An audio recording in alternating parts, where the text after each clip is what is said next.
Amis du petit écran, amis de l'émission Africa House Show, très heureux de vous savoir, nombreux devant vos petits écrans, en train de suivre votre programme que vous aimez tant.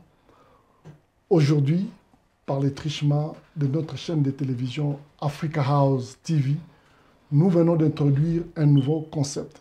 Ce nouveau concept s'intitule Libre Opinion. Pourquoi Libre Opinion?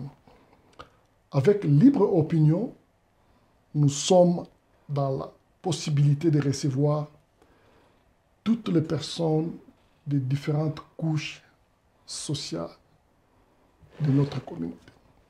Avec Libre Opinion, nous essayons de réfléchir sur des sujets d'actualité, des sujets qui dérangent. Nous aurons des invités qui vont venir de tous les coins des États-Unis d'Amérique, en Europe, et nous aurons aussi la chance de descendre à Kinshasa pour faire des interviews avec beaucoup de personnes. Parce que dans la vie que nous vivons, chaque personne a une histoire qui peut édifier quelqu'un. C'est la raison pour laquelle nous avons décidé de créer ce nouveau concept. Ce soir, c'est vraiment un plaisir pour moi parce que je reçois quelqu'un de très important. Ce soir, dans ce nouveau concept, nous recevons notre deuxième invité. C'est donc Monsieur Daniel Béa. Bonsoir, Monsieur Daniel. Bonsoir, bonsoir Clovis. Comment vous allez? Je vais très bien, je vais très bien. Ça fait une belle lurette qu'on ne s'est pas vu. Tout à fait, tout à fait. En fait, c'est la première fois que je passe sur ton émission. Voilà. Alors, je suis très heureux et ravi de cette opportunité que tu m'offres pour essayer d'échanger sur différents sujets et topics de la société. Voilà. Je vous informe qu'avec M. Béa, nous aurons la chance de lui inviter de temps en temps de venir intervenir dans cette émission parce que je crois, moi je suis convaincu qu'il a beaucoup de choses à partager, il a de l'expérience à partager, beaucoup de choses vraiment à partager dans cette émission. Mais aujourd'hui, on a retenu un sujet très important. On va parler de la politique.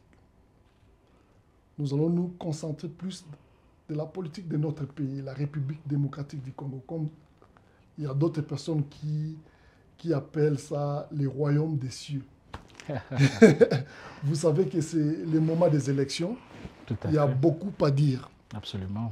Mais avant toute chose, M. Béa, est-ce que vous pouvez faire une petite présentation de votre personne et parlez-nous un peu de votre parcours pour les gens qui vous suivent en ce moment dans cette émission Libre Opinion? Bon, je commencerai par dire je suis d'origine de la République démocratique du Congo. Donc, je suis né au Congo, particulièrement à Kisangani, dans la province orientale. Voilà, à l'époque, on l'appelait Ozaïr. Maintenant, c'est la province orientale. Et je vis aux États-Unis depuis 1998. J'ai émigré ici en 1998. Évidemment, pour poursuivre mes études ici. J'ai mon background, c'est dans le System Information System, donc, et aussi dans les finances. Voilà. Et dans le grad school, comme on dit, j'ai fait le Healthcare Management. Et professionnellement, je travaille aussi dans le Healthcare Management, où j'ai supervise des différents projets. Et je crois qu'au cours de l'émission, on aura sûrement à entrer dans mon background. Je puiserai sûrement certains éléments de mon background pour essayer de relever ce qui doit être dit dans l'émission. Voilà. Je crois que tous ceux qui suivent cette émission, vous avez déjà senti à qui nous avons affaire. C'est vraiment un invité de marque. Je suis ravi de l'avoir dans cette émission parce que vous allez retenir quelque chose de positif après son départ. Voilà, nous allons parler un peu de votre intégration. Vous venez de la République démocratique du Congo, un pays francophone, un grand pays. Et vous vous décidez de vous installer aux États-Unis d'Amérique. Vous venez aussi dans un grand pays, un grand monde. Absolument. Comment a été votre intégration dans ces milieux purement anglophones? Bon, il faut dire que c'était pas facile. Hein. Tout début a toujours été difficile. Mais je crois que la première des intégrations, c'est la langue. Hein. J'ai eu de la chance d'avoir été bien formé à disons, mon high school ou les humanités. J'ai étudié au collège Boboto. Hein, c'est là où j'ai pratiquement fait toutes mes études. Et le cursus était très solide.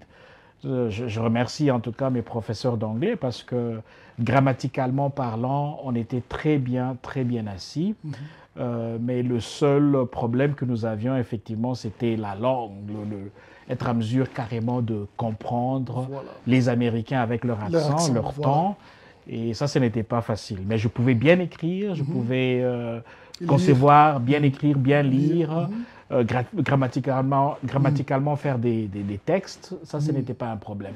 Le problème, c'était plutôt de se faire comprendre et de comprendre.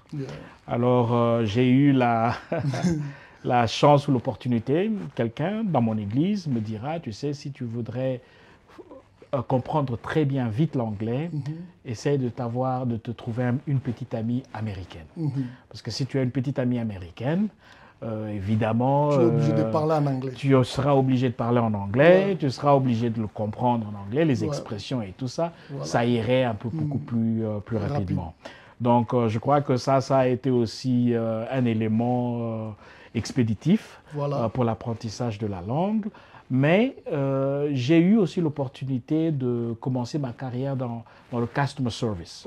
J'ai travaillé pour Dish Network, service client, customer service, service clientèle, où nous recevions des appels de partout les États-Unis. Les gens qui avaient besoin d'échanger leur programme, chef de programme de télévision. Et ils appelaient pour leur facture de télévision. Ils appelaient deux fois parce qu'ils avaient des problèmes techniques, alors qu'il fallait résoudre. Alors, justement, je pense qu'avec la combinaison d'avoir des copines américaines, aussi d'être à mesure de travailler pour un customer service, service clientèle, je crois que ça a permis effectivement à l'apprentissage un peu plus rapide, quoi. Et évidemment, facteur jeunesse aussi, nous sommes venus un peu plus jeunes. Je crois que c'est assez difficile pour des personnes qui viennent plus âgées. Ce n'est pas aussi rapide que ça. Donc, ces trois facteurs, la jeunesse, des amis et le monde professionnel, ça m'a permis justement d'aller un peu plus vite. Avec l'expérience que vous avez, avec le temps que vous avez passé ici en Amérique, s'il y a un conseil que vous pouvez donner précisément à ces jeunes gens qui viennent nouvellement ici aux États-Unis pour qu'ils puissent aussi s'intégrer dans la société américaine, qu'est-ce que vous allez dire? Je pense que ce que je leur demanderais, c'est ce que moi j'ai fait aussi, c'est que, évidemment, à l'époque, nous n'avions pas beaucoup de choix. Il n'y avait pas beaucoup d'Africains, beaucoup de Congolais, donc nous étions obligés d'agrandir notre cercle de rencontres et d'amitié. C'est-à-dire que nous fréquentions d'autres cultures, d'autres peuples. Ce qui nous permettait justement de ne plus peut-être utiliser la langue française ou le lingala, mais plutôt de communiquer, de converser avec les autres Africains ou les autres Européens ou Américains en anglais, vous voyez. Mais ici, la dynamique a un peu changé. Il y a beaucoup plus de Congolais, il y a beaucoup d'églises congolaises, donc tu n'es plus forcé pratiquement à te trouver un autre cercle d'amis ailleurs de ta culture. Donc, tu as cette facilité d'aller dans les... Parce que nous, à l'époque, quand nous sommes venus, il n'y avait pas d'église congolaise à l'époque, vous voyez.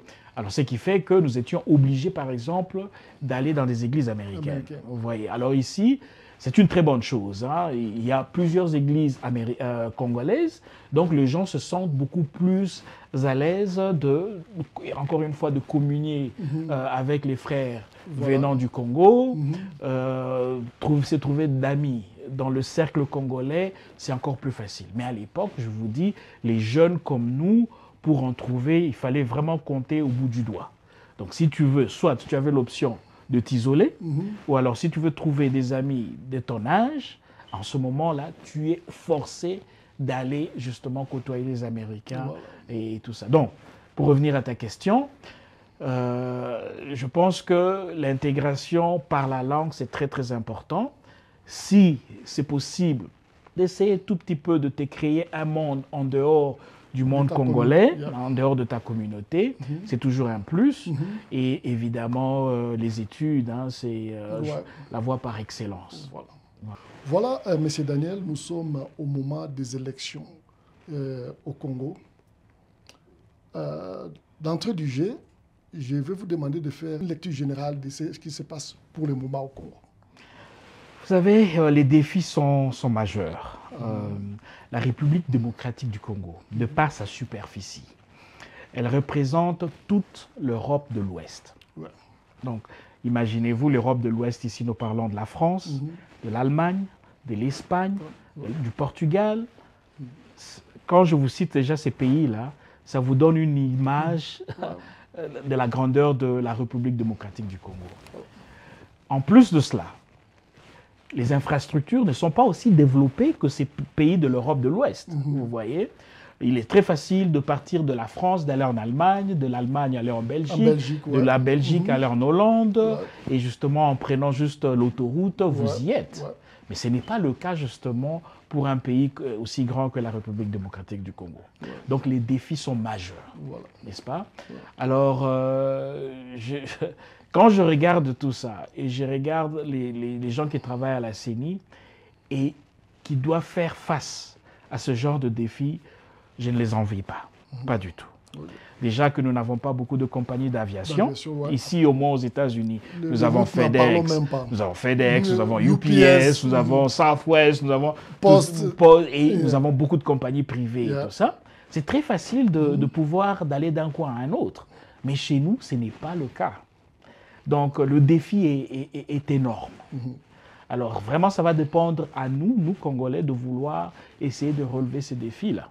Comment nous allons le relever? Ça, justement, c'est une réponse que nous-mêmes, nous serons en mesure de répondre. La CENI est accusée de tous les maux.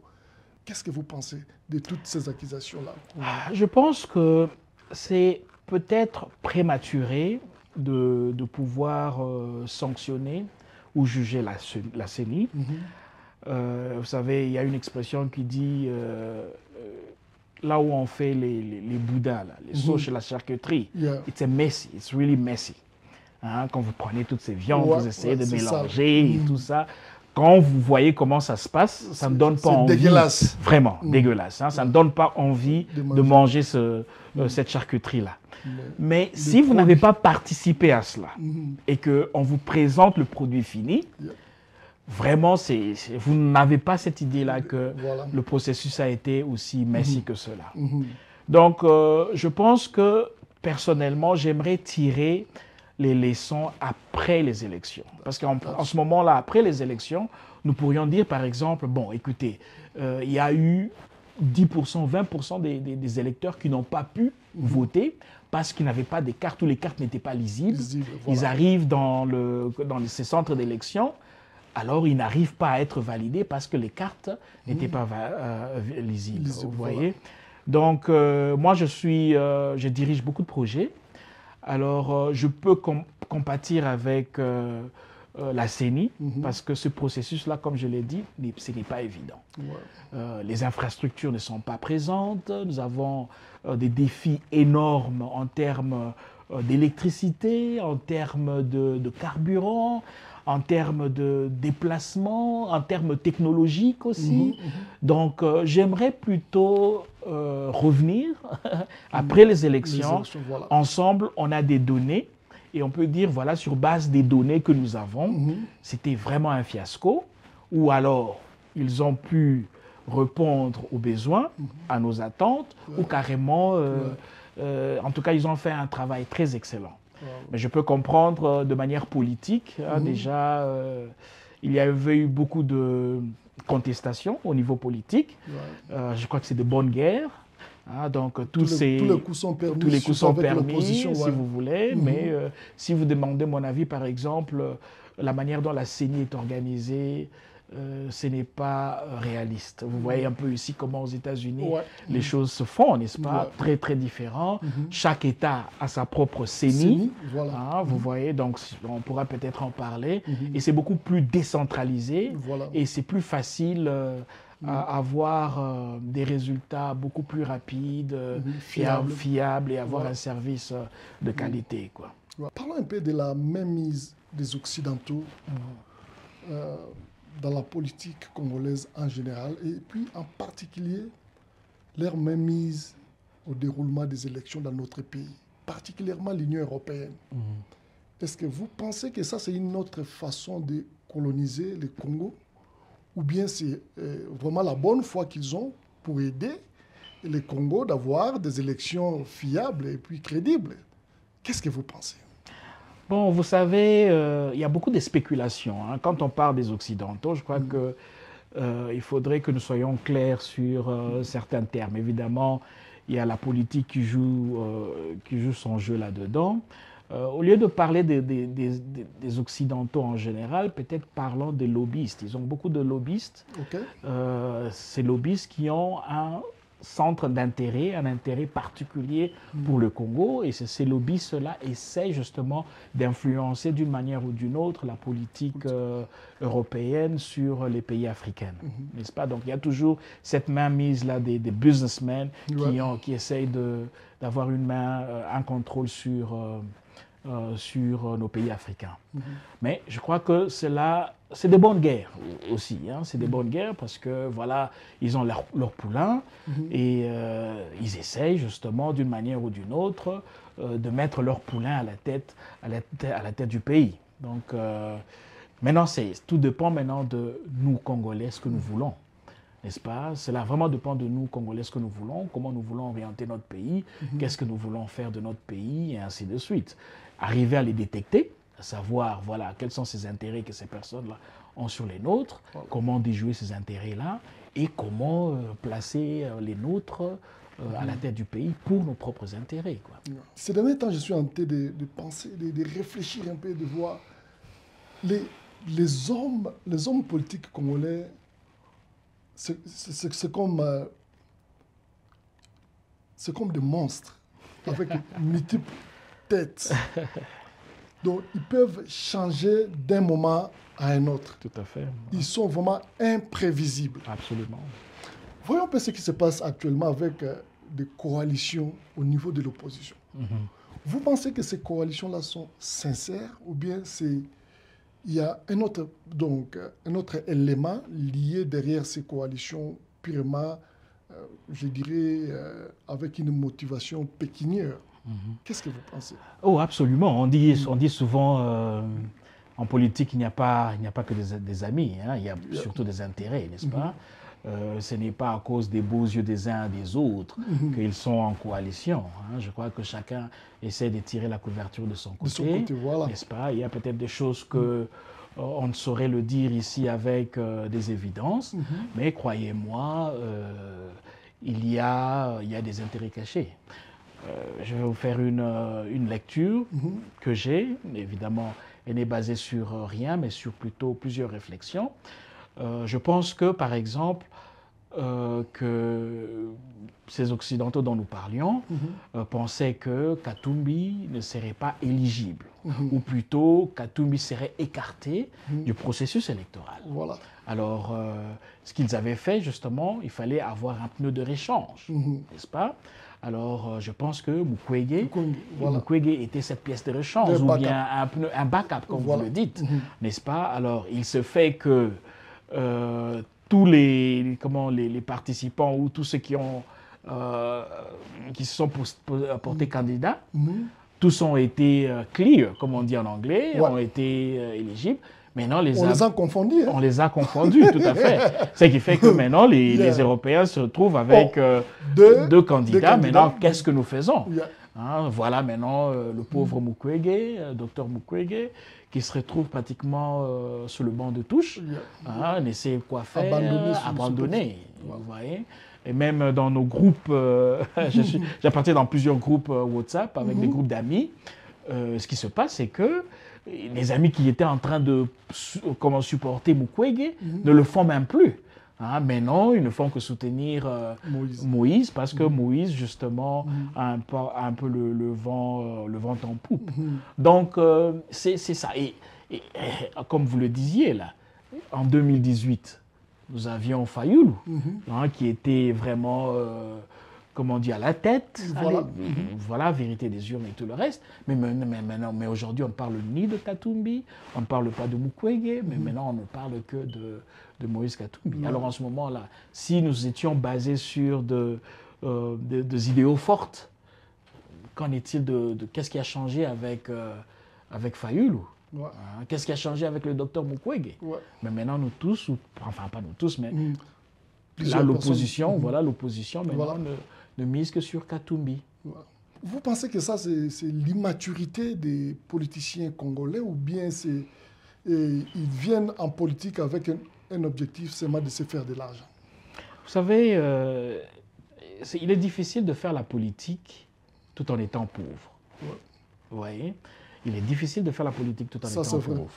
Voilà. Donc, et la raison pour laquelle vous avez M. Moïse Katumbi, par exemple, qui, lui, peut faire sa campagne, c'est parce qu'il a les moyens de le faire. Ouais. Hein, et nous avons beaucoup de candidats présidents qui Ça reste aussi à savoir comment est-ce qu'il a trouvé cet argent-là. Ah, ça c'est une autre paire de manches.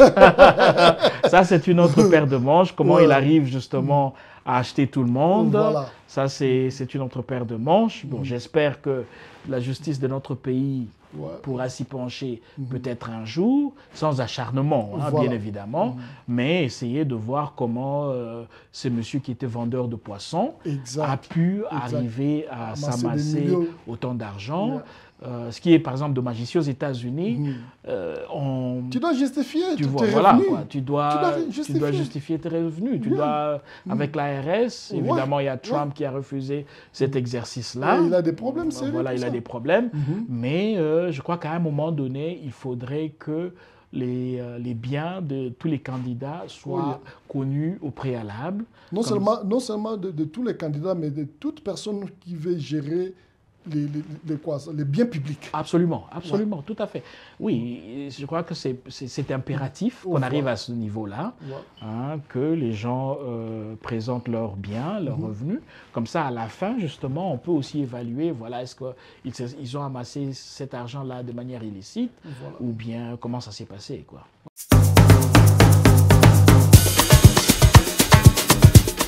Bana ya États-Unis, bana ya Colorado, plus précisément wapi, la ville ya Denver, la boutique La Promesse, et même bino non c'est pas ya papa Olivier na maman Ali.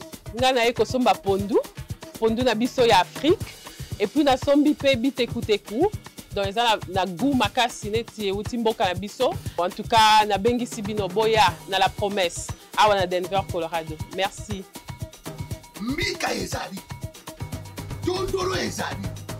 Ngai ezali, mingusu, misi ya kokauka, makayabu, pondu, mafuta ya mbila ya original, bitekuteku, mabele ya kolia oye ya basi ya nzelu, biloko nyonso. Soko pe kanele kina bankomba eyali. Soko olingi olia bio, oza en bonne santé. Adresse ezaka moko.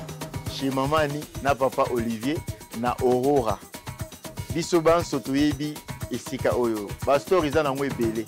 Mais pas Mamani, ba prix eza hors concurrence. Boutique La Promesse, eyeli bino biloko ya kitoko bio na bio.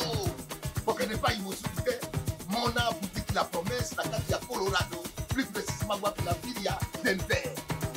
Papa Olivier na Mamani, oumela, tobona yo. La Promesse, we are the best in business. Totekaka na prix de gros, toteka pe na détail. Soko oza na besoin ya biloko La Promesse na prix de gros, okoko kobenga biso na numéro 720 435 3601. Na La Promesse, eza na ba prix abordable et puis qualité eza supérieure.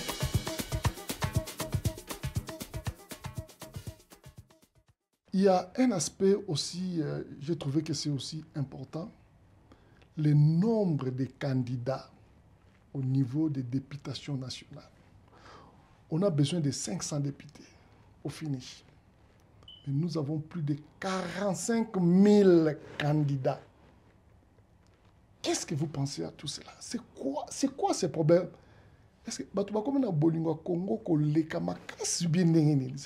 explique-nous un peu. Comment est-ce que vous voyez ça? Bon, je pense que d'abord, il faut que nous sachions dans les 45 000, qui compose les 45 000? Les gens de la diaspora sont combien? Les gens qui vivent au Congo, ils sont au nombre de combien? Et peut-être sur base de ça, on peut essayer de comprendre ce phénomène-là, n'est-ce pas? Parce que sur 40 000, si nous pouvons dire 50% ou plus de 50% sont de la diaspora, ça peut être un problème, n'est-ce pas? Parce que j'aurais bien voulu, j'aurais espéré par exemple que nous de la diaspora, nous apportions plutôt des business, n'est-ce pas? Imaginez-vous le nombre de candidats qui viennent de la diaspora. Si ces personnes-là aussi allaient pour créer de l'emploi, voilà, je pense que ce pays-là, on se sortirait du gouffre dans lequel nous sommes aussi. Encore une fois, j'espère vraiment que la CENI pourra nous donner beaucoup plus de détails, voilà, sur ces personnes. Et sur base de ça, justement, on pourra déterminer quelle est la motivation de ces personnes qui vont, comment on dit, postuler là-bas. Est-ce que les 21 000 $ dont nous entendons parler, est-ce que c'est la motivation? Bon, il y a sûrement des personnes aussi de bonne volonté qui voient les choses telles qu'elles se passent, mais qui veulent changer les choses. Et peut-être c'est ça leur motivation. Donc on ne va peut-être pas accuser tout le monde d'y aller pour les 21 000 $. Encore une fois, je n'ai pas les preuves, hein, je n'ai pas les preuves de la motivation, mais je pense que il faudrait que la nouvelle législature qui va entrer en 2023, qu'ils essaient justement de revoir certaines choses. Ça, c'est vrai. Tout à fait. Pour vous faire rire un peu, il y a, avec les réseaux sociaux, vous voyez, il y a toujours quelque chose qui va vous faire rire. Absolument. On m'a envoyé quelque chose qu'on a écrit avec un manuscrit, je crois. Ouais. Il dit, je déclare que tous les candidats qui vont échouer, toutes les filles, ils vont aller au niveau de police nationale. Et puis les garçons iront au niveau de FARDC. C'est là où vous avez l'amour de notre pays. Allez servir. Si c'est le service qui vous anime. Ouais, donc, allez servir. Mais la question maintenant, ceux qui vont réussir, ceux qui vont réussir, je déclare encore, je vais réduire leur salaire à 500 $. Je crois que là, vous savez, les gens, écoutez, les gens sont, on est de nature des business people. Oh yeah. Si tu sais que tu vas en investissant, parce que c'est un investissement, n'est-ce pas? Si tu sais, voilà, j'ai ici aux États-Unis, dans mon compte bancaire, j'ai 40 000 $, voilà, je peux retirer ces 40 000 $, investir dans la députation, et ça peut me rapporter 21 000 $ tous les mois. Chaque mois. Écoute, un bon businessman, je pense que, ou businesswoman, il make sense de prendre les 40 000 qui sont logés en banque et de les investir dans une campagne qui va peut-être te rapporter autant d'argent, n'est-ce pas? Donc, alors, est-ce que faudrait-il blâmer ces personnes qui accourent pour la députation ou plutôt blâmer le système? Le système, voilà. Vous voyez, je pense que je ne blâmerai pas ces personnes qui accourent, mais je blâmerai le système. Mais parlons un peu des qualifications des gens qui peuvent être retenus comme candidats députés. Quelles sont les qualifications? Apparemment, c'est tout le monde. C'est tout le monde. Encore une fois, c'est ça. Est-ce que devrions-nous blâmer tout le monde ou devrions-nous blâmer le système? Vous voyez, c'est compliqué. C'est ça le problème. Tout le monde, effectivement, j'ai vu des joueurs, j'ai vu Mputu, le joueur Mputu, footballeur, qui aussi est en train de postuler. Bon, j'ai vu... C'est compliqué. Voilà, quoi. Je connais des personnes qui, dans la diaspora, n'ont pas travaillé, si vous voulez... n'ont pas une expérience professionnelle avérée, voilà. mais qui justement postulent pour la députation. Bon, alors on se demande, bon, qu'est-ce que tu vas apporter comme pierre de contribution à l'édifice? Voilà. Bon, écoutez, ça c'est à eux de répondre à cette question, mais je pense que c'est le système qu'il faudrait peut-être blâmer, quoi. Apparemment, dans notre pays, l'élitisme n'existe plus. Donc, on pense seulement les gens comme ça par rapport à une recommandation, bien par rapport à une appartenance politique, ou bien je ne sais pas, qu'est-ce qui se passe aujourd'hui? Oui, je pense que c'est une crise, on a une crise d'identité très, très forte. Alors, c'est ce qui fait que nous vivons ce que nous vivons, quoi. Voilà. Je pense qu'encore une fois, c'est le système qui doit être... on attribue cette faute-là au système, quoi. J'ai remarqué que la campagne présidentielle est plus basée sur des attaques personnelles. Tu vois, depuis qu'ils ont commencé, je vois plus des attaques personnelles. Voilà. Tous les coups sont permis, comme on dit, ça c'est le moment des campagnes. Même ici aux États-Unis, ça se passe comme ça. Tout à fait. Ouais, c'est toujours comme ça. Ce n'est pas seulement au Congo, quoi. Mais l'exception, ici aux États-Unis, il y a des attaques. Mais chacun, ou bien chaque candidat, est capable de présenter son plan de société, de présenter les idéologies, de défendre les idéologies de leur appartenance politique. Mais ce que je ne vois pas chez nous, tout le monde veut être président de la République, tout le monde veut être député. Mais au fond, il est incapable de nous dire si aujourd'hui toi tu deviens président, qu'est-ce que tu vas faire des Congolais? Parce que ce pays-là a déjà beaucoup de problèmes. Qu'est-ce que toi tu vas faire exactement? Ils sont incapables de le faire. Qu'est-ce que toi tu en penses? Non, je crois que c'est dommage. Hein, c'est dommage que ces personnes ne se donnent pas la peine de passer à la télévision. Il y a quelques-uns qui le font. Hein. Il y a quelques-uns qui les font. J'ai vu, je suis sur Top Congo, et même je crois que la CESAC aussi a fait passer quelques candidats. Et justement, et c'est en écoutant ces candidats-là qu'on se dit non, cette personne n'est pas bête, cette personne, ce qu'elle dit, elle est sensée. Mais évidemment, comme vous le dites, vous avez totalement raison, ça nous laisse une soif. Voilà. N'est-ce pas? Mais le problème, c'est que combien sont ces personnes-là qui ont cette soif d'écouter le programme? Quand tu le compares à la masse populaire, il faudrait que la masse populaire demande cela, n'est-ce pas? Exige à ces gens-là. J'étais carrément déçu de voir, par exemple... C'est une condition sine qua non. Absolument. J'étais déçu de voir que, comme ça se fait ici, il n'y a pas eu de débat public à la télé entre candidats. Vous voyez, par exemple, les Républicains, pour l'instant, ils sont en train de... Ils sont les primaires. Voilà, les primaires, voilà. Et ils passent, chacun est en train de débattre sur son programme. Et ça te donne une idée de ces genres de candidats que nous avons. Malheureusement, nous n'avons pas cette opportunité-là. Je me dis peut-être, est-ce que c'est raté?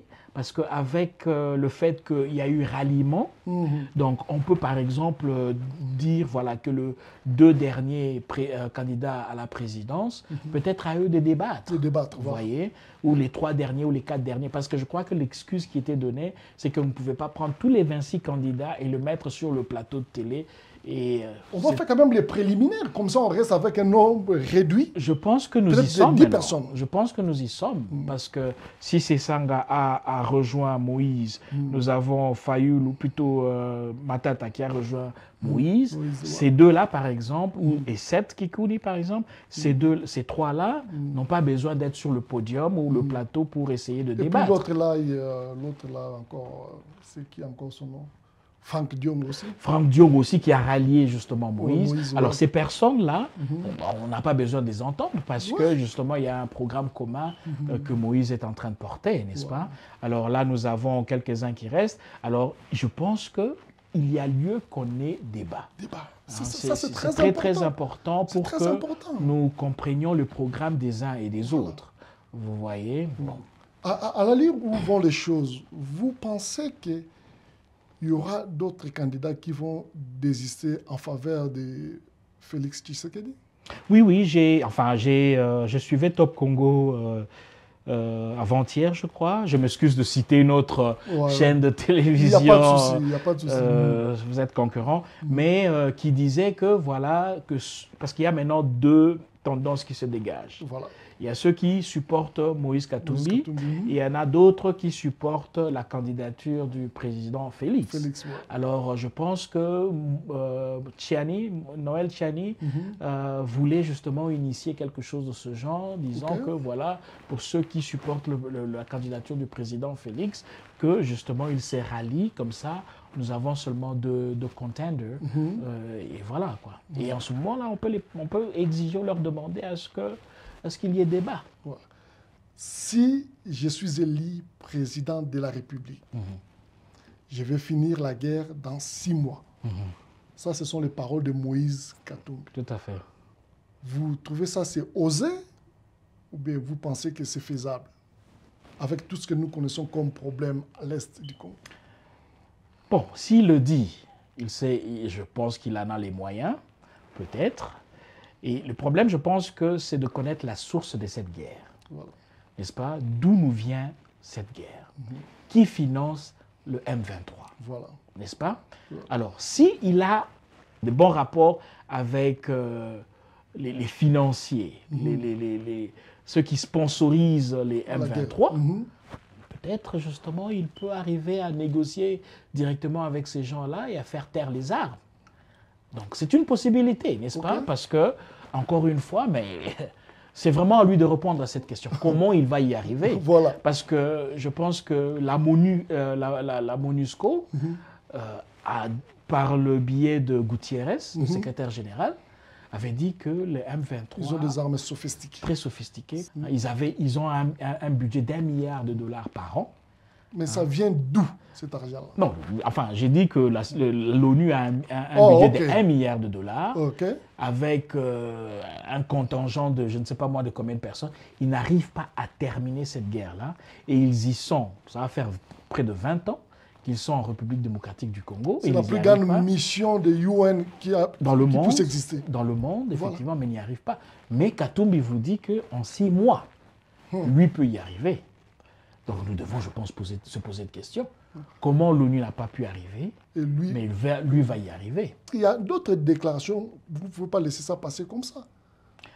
Bon, Qui nous explique comment est-ce que... Voyez maintenant l'importance du débat. Tout à fait. Parce que quand vous serez là-bas, il y aura des gens qui vont vous poser vraiment des questions par rapport à vos déclarations. Exactement. Et que vous soyez en mesure de répondre à cela. Exactement. Mais bon, vous savez, il peut le dire que c'est dans le cadre politique, dans le cadre de campagne. Tout le monde peut faire des promesses, mais cela ne veut pas dire que tout le monde est à mesure de répondre ou de répondre à ses promesses. Donc, il peut se cacher derrière, mais n'oubliez pas que son directeur financier est interpellé. Voilà. N'est-ce pas? Salomon, dont j'oublie le nom là, le last name, il est interpellé pour l'instant. Et d'après les indiscrétions, il se fait qu'il était en contact permanent avec les éléments du M23. Ouais, maintenant. Vous voyez. Ouais. Donc, quand Moïse dit effectivement qu'en 6 mois, c'est-à-dire que tout ce que j'ai peut-être à faire, encore une fois je spécule, tout ce que j'ai à faire ici, c'est de ne plus financer ces gens-là ou de leur dire, bon écoutez, comment on dit, posez vos armes, et voilà, il peut y arriver. Mais comme vous le dites, les enquêtes peuvent remonter à lui. Si on a Salomon, je me demande Salomon ce qu'il a trouvé cet argent-là pour financer le M23, s'il le fait, on peut toujours remonter à la source, vous savez. Pendant la période de Kabila, Moïse, sa candidature a été rejetée. Il a été accusé de tous les maux. Et puis, en fin de compte, on a dit qu'il n'était pas congolais, il ne devait pas postuler, tout ça. Et aujourd'hui, pendant les règnes de Félix, on a retenu sa candidature. Ça pose un peu beaucoup de questions là. Il n'y a pas de réponse. Vous pensez que c'est l'état des droits ou bien il y a une pression, comme tu as dit, des lobbies derrière ça? Bon, je pense que c'est plutôt politique. Hein. D'après mes analyses, c'est plutôt politique. Voilà, vous avez un Katumbi soutenu par les Occidentaux, comme on le dit. Mukwege aussi soutenu par les Occidentaux. Voilà. Alors, les Occidentaux disent que si Moïse n'est pas retenu, nous avons Mukwege. Or, Mukwege, il a un bagage intellectuel. Mukwege, il n'a jamais fait la politique.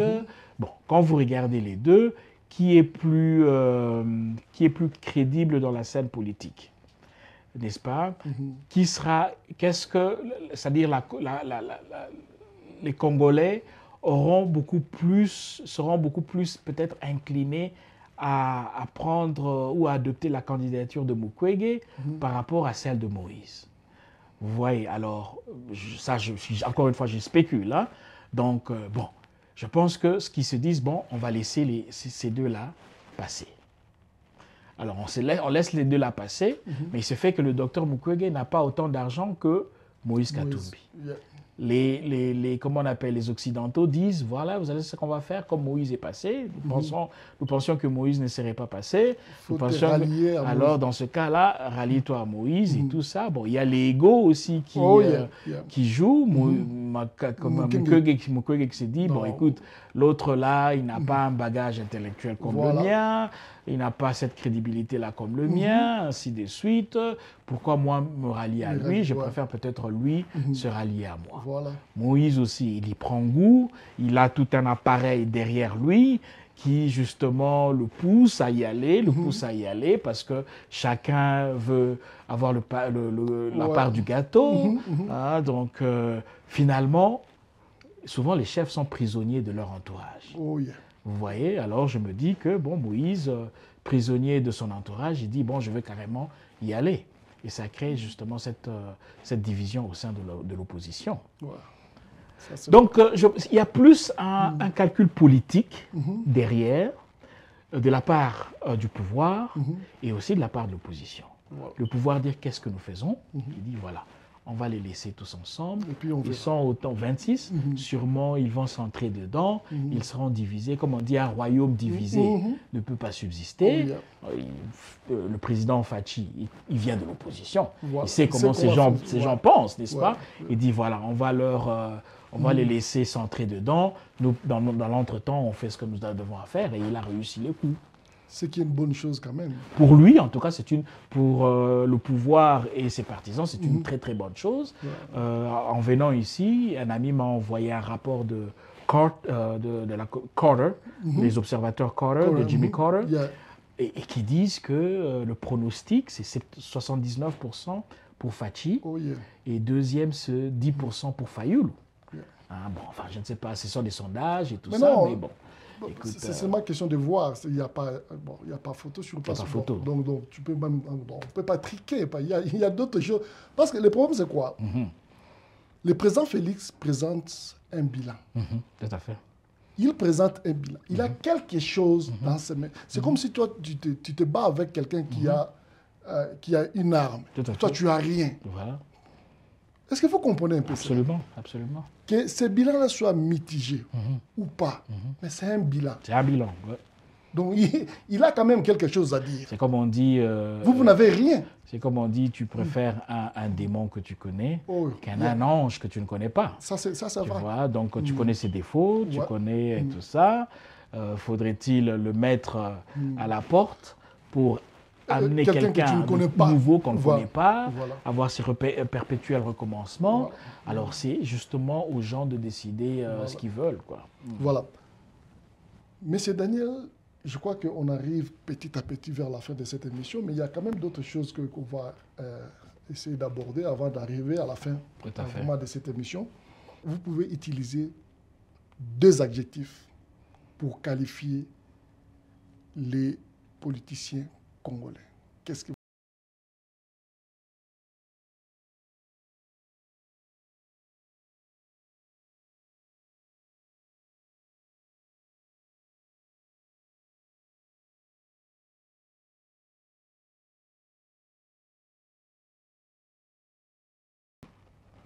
pratiquement à sortir un candidat commun de l'opposition. c'est de l'égoïsme. Ouais. Tout le monde veut avoir, tout le monde veut diriger. Voilà, c'est vraiment de l'égoïsme. Ouais. S'ils étaient sérieux, ils pouvaient dire, voilà, nous mettons le docteur Mukwege devant. Parce que le docteur Mukwege n'a jamais, s'est jamais mis dans la politique au Congo et tout ça. Ils auraient pu le faire. Mais ça c'est aussi un problème. Vous savez que vous ne pouvez pas apprendre à nager dans l'océan. Il faut commencer par la piscine ou bien quelque chose de petit. Pas forcément. Vous avez Trump. Trump, il est sorti de nulle part. Il était rodé toujours dans les milieux politiques. Il faut savoir ça. Mais le docteur Mukwege, c'est un novice sorti du néant. Bon, quand vous dites néant, encore une fois, dans le monde politique, dans le monde politique, tout voilà. à fait. Mais peut-être ce sont des gens comme ça dont on a besoin. Je ne sais pas. Mais le problème, c'est qu'il serait entouré de tout cet appareil politique de l'opposition.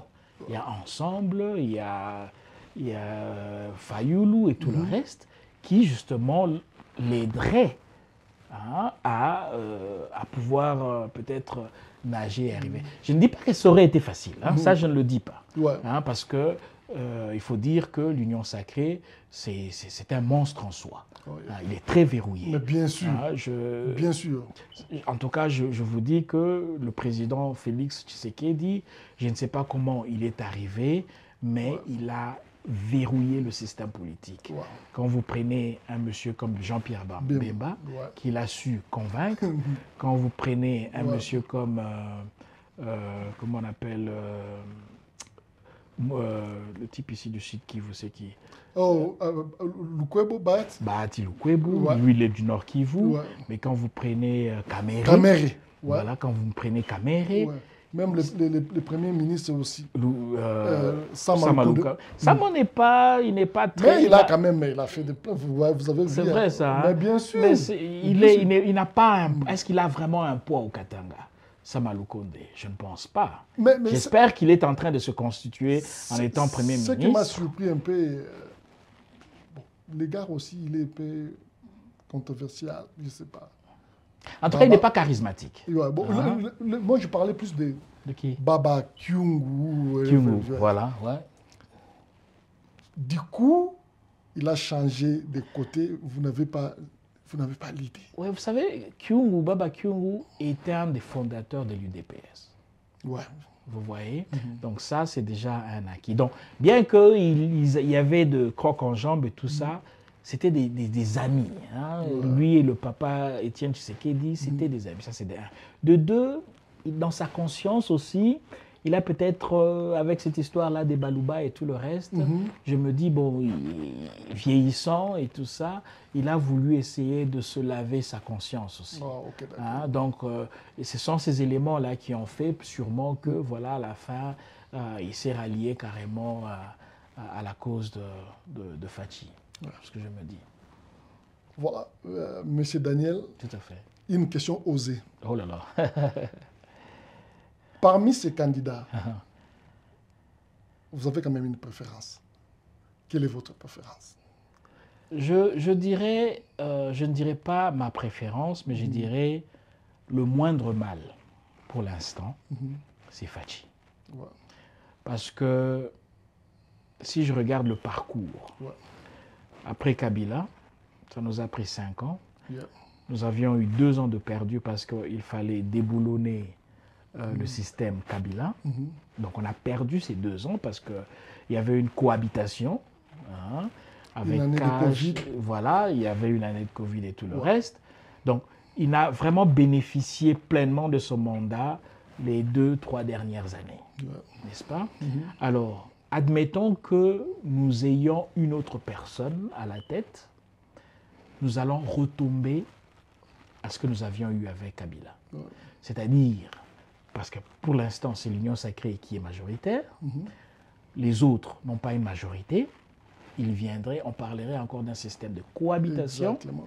On devrait encore essayer de travailler cette cohabitation-là. Ce n'est pas très évident. Entre-temps, nous perdons le temps. Entre-temps, donc, pour l'intérêt de la nation congolaise, pour l'avancement de ce pays, je crois qu'à mon niveau, il faudrait peut-être maintenir le statu quo, maintenir le président Fachi, consolider comme lui-même le dit, au lieu de partir à zéro, consolider, partir sur la consolidation des acquis que nous avons et essayons de faire avancer les choses. Donc voilà, c'est mon moindre mal pour l'instant. Ouais. S'il arrivait que le président Fachi gagne les élections, il a un autre mandat. Donc là, maintenant, il aura 5 ans. Il n'y aura pas d'excuses. Tout à fait. Bien sûr, nous ne connaissons pas ce qui va arriver peut-être en termes de pandémie ou quelque chose dans l'avenir. Mais il a au moins 5 ans, il a la majorité, il a tout ce qu'il faut. Et il connaît aussi les erreurs qu'il avait commises pendant les premiers mandats. Tout à fait, oui. Donc il a tout. Quel conseil vous pouvez donner à M. Fachi pendant son deuxième mandat? Qu'est-ce qu'il va faire d'abord pour les 100 premiers jours et pour le reste de son mandat? Qu'est-ce qu'il va faire vraiment pour enfin arriver à soulager ce peuple qui a souffert pendant longtemps? Je pense que, évidemment, je dirais au président, c'est que 5 années passent très vite, n'est-ce pas? Il faudrait qu'il pense à son legacy, n'est-ce pas, à son héritage. C'est très, très important. Parce que 5 années vont passer très, très vite. Mais après lui, son après lui, est-ce qu'il a déjà commencé à penser à ça ou à réfléchir à ça? Nous avons la gratuité de l'enseignement, bientôt la gratuité de la santé et tout le reste, c'est bien. Mais est-ce qu'il y aura une continuité? Donc c'est plutôt cette continuité-là dont je lui demanderai de s'assurer à ce que ces acquis-là, que nous puissions continuer sur cette tracée-là ou sur cette lancée-là. Vous savez? Et finalement, évidemment, pour y arriver aussi, ce qui manque malheureusement dans les programmes de plusieurs candidats, c'est le changement de mentalité. Malheureusement, on n'y touche pas tellement. Pour être en mesure de pérenniser tout ce qu'il est en train de faire, il doit maintenant penser à l'homme congolais.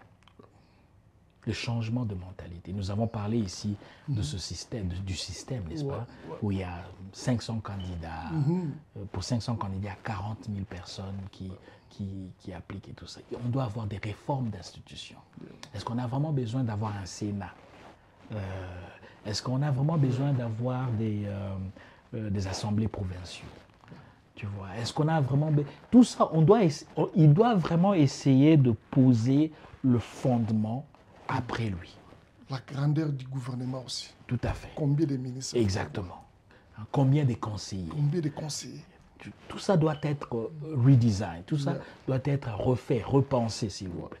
En ce moment-là, il pourrait être considéré comme le père de la République démocratique du Congo. C'est lui qui a vraiment posé les jalons pour le Congo de demain. Je pense que ce serait ça mon conseil, quoi. Il y a plusieurs personnes aujourd'hui qui, je ne sais pas, d'autres par mauvaise foi ou d'autres par ignorance, rejettent seulement en bloc les bilans du président Félix Tshisekedi. Tout à fait. Et nous sommes tous Congolais, nous savons. Et nous allons chaque année dans ces pays-là, nous connaissons quand même des réalités. On ne peut pas s'échapper donc des réalités dans notre pays. Tout à fait. Vous, en tant qu'un penseur libre, qu'est-ce que vous pensez de ces bilans-là? Qu'est-ce que vous pouvez dire par rapport à ces bilans? Je crois que vous l'aviez dit, nous venons depuis l'indépendance jusque maintenant, avec le départ des Belges, on n'a fait que s'enfoncer. On n'a fait que s'enfoncer. Ce n'est pas en un mandat, ou en 2 mandats, ou en 3, que nous allons essayer de reboucher ce trou dans lequel nous avions creusé. Mais ce dont nous avons besoin, c'est de voir un élan, de vouloir reblayer ce trou-là, n'est-ce pas?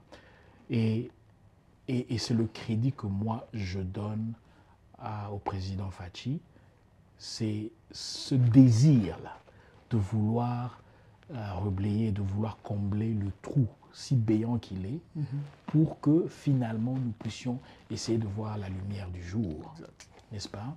Donc, c'est que j'aime en lui, cette volonté-là. Ouais.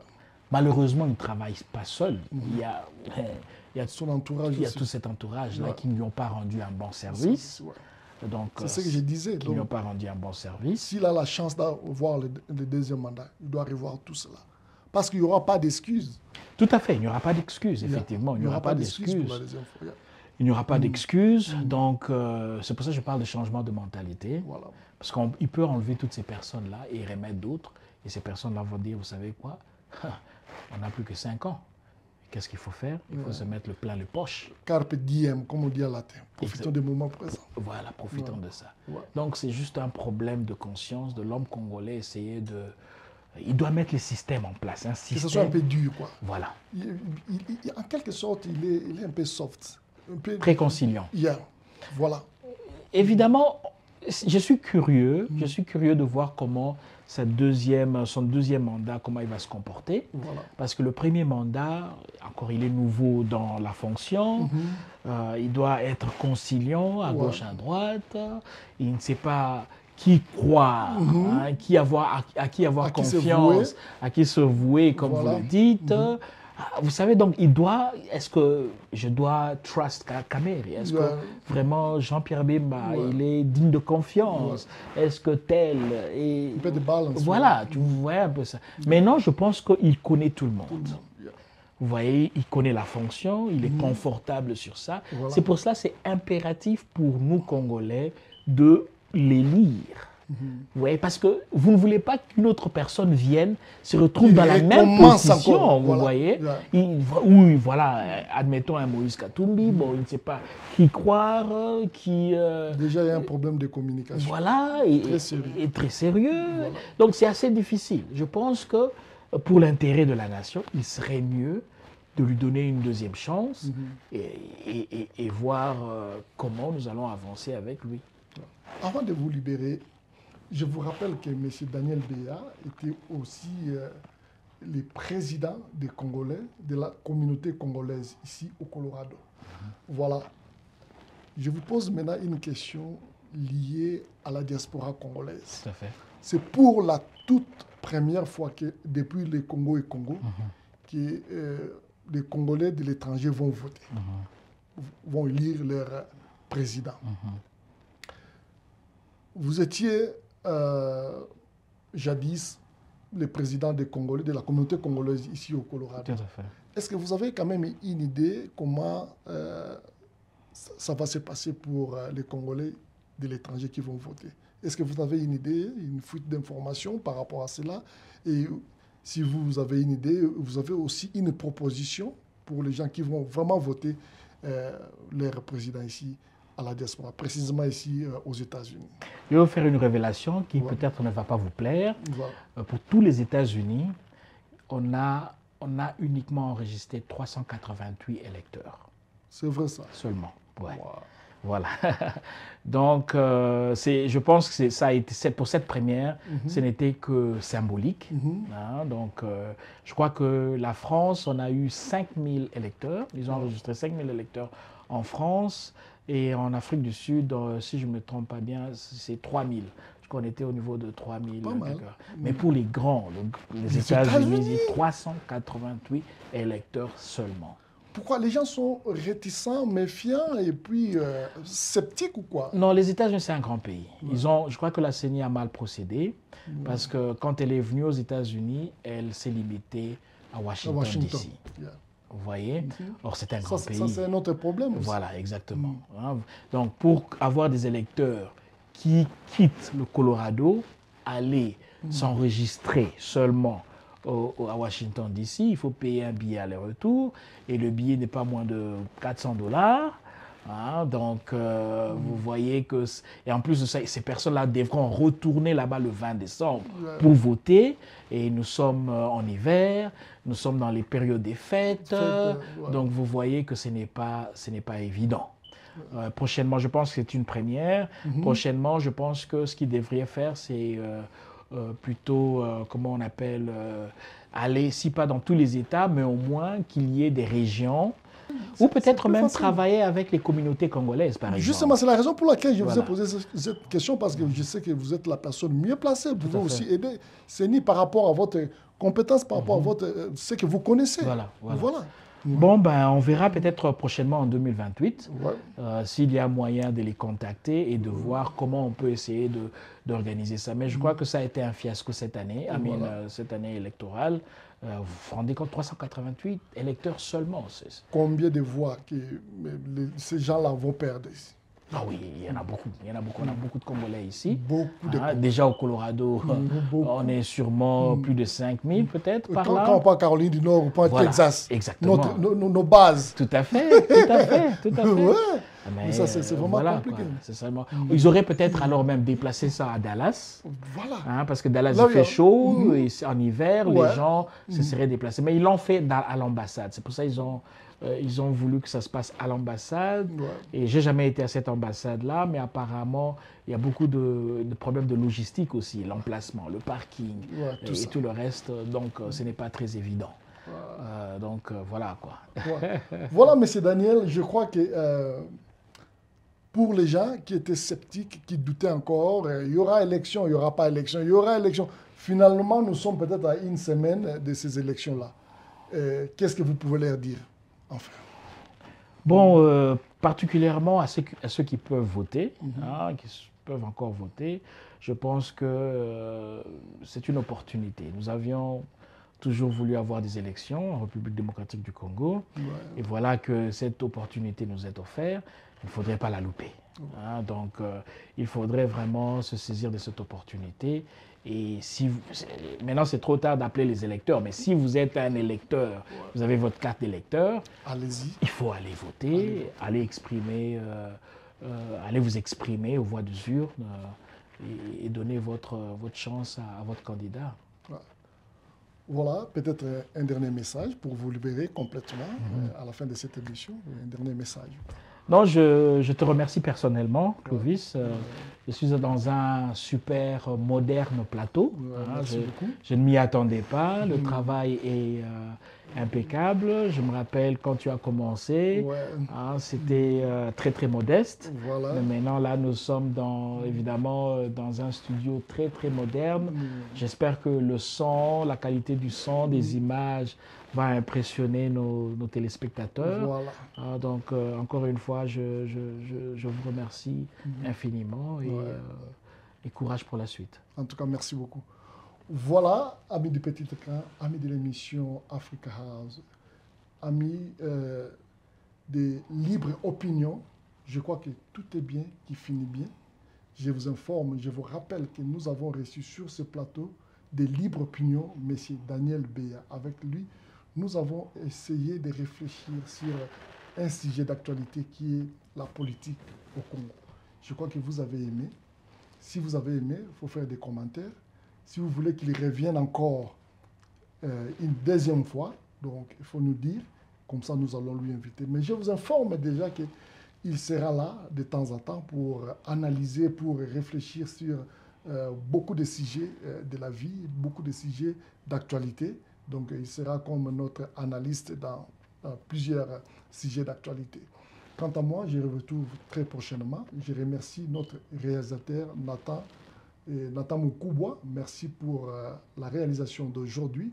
Je vous retrouve très prochainement pour un autre épisode de l'émission Libre Opinion. Peace and love. Merci.